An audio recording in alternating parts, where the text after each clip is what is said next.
आप देख रहे हैं उर्दू मिज़ाह का सबसे बड़ा आर्काइव तन्ज़ो मिज़ाह। हमें सब्सक्राइब कीजिए ताकि उर्दू मिज़ाह का ये ज़ख़ीरा दुनिया भर में देखा जा सके।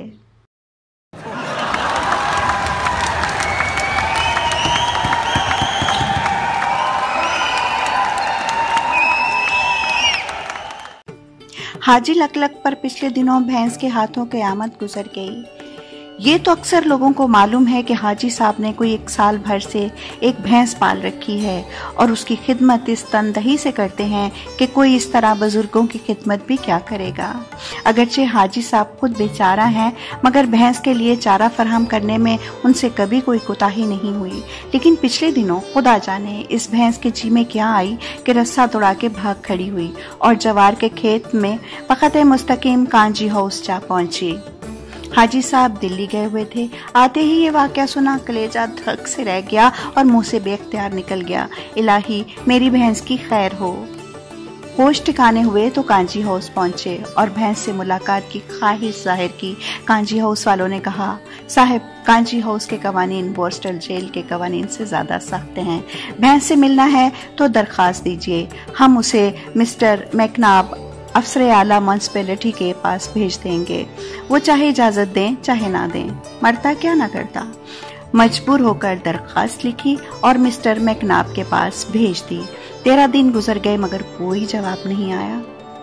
वकील से मशवरा किया तो उसने कहा, मालूम नहीं आपको भैंस से मुलाकात की इजाजत मिले या ना मिले, और ये भी मुमकिन है कि इजाजत हासिल करने में पूरा साल सर्फ हो जाए। अब जुर्माना अदा करके भैंस को छुड़ा क्यों नहीं लाते।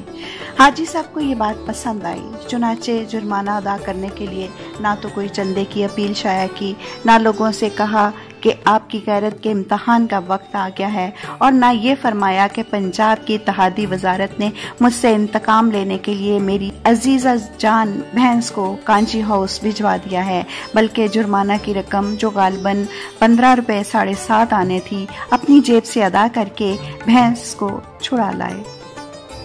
सुना है भैंस का जुलूस बड़ी धूमधाम से निकला। उसके गले में फूलों के हार डाले गए और मिस्री शाह के गली कूंचों में इनकलाब जिंदाबाद, कांजी हाउस हाय हाय और मेरी भैंस को डंडा क्यों मारा के नारों के साथ इसे फिराया गया।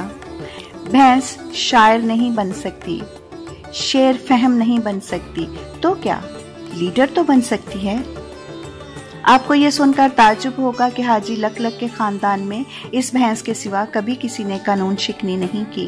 भैंस को शायरी से इसलिए भी कोई ताल्लुक नहीं कि अकल और शायरी में हमेशा से जंग रही है और भैंस का मुकाबला हमेशा अकल से किया जाता है। चुनाचे आज तक बड़े बड़े आलिम ये फैसला ना कर सके कि अकल बड़ी या भैंस। भैंस का तूल और अर्ज़ हत्ता के इसका वजन तक लोगों को मालूम है, लेकिन अकल के हदूद अरबा के मुतालिक ही उल्मा में इख्तलाफ नहीं बल्कि उसके वजन का मसला भी मुश्तबा है। अब तक सिर्फ इतना मालूम हो सका है कि अकल और इल्म के वजन में 1 और 10 की निस्बत है। इसीलिए कहते हैं यकमन इल्मरा दैमन अकले बैद। इल्म का वजन मुतय्यन हो जाए तो अकल के वजन का मसला भी तय हो सकता है, और अकल का वजन मालूम हो जाए तो इस मुतनाज़िफ़ी मसले का फैसला भी किया जा सकता है कि अकल बड़ी है या भैंस। बहरहाल इस मसले का फैसला हो या ना हो, इतना जाहिर है कि भैंस को शायरी से कोई ताल्लुक नहीं। गालिब मरहूम के मुतालिक मशहूर है कि वो भैंसों की नफ्सियात को अच्छी तरह समझते थे, लेकिन इस शोहरत की बुनियाद उनकी या उनके किसी दोस्त के शेर पर है। पहले तो रोगने गुल भैंस के अंडे से निकाल, फिर दवा जितनी है कुल भैंस के अंडे से निकाल। और सिर्फ एक शेर की बना पर गालिब को सर शहाबुद्दीन और हाजी लकलक की सफ में खड़ा नहीं किया जा सकता।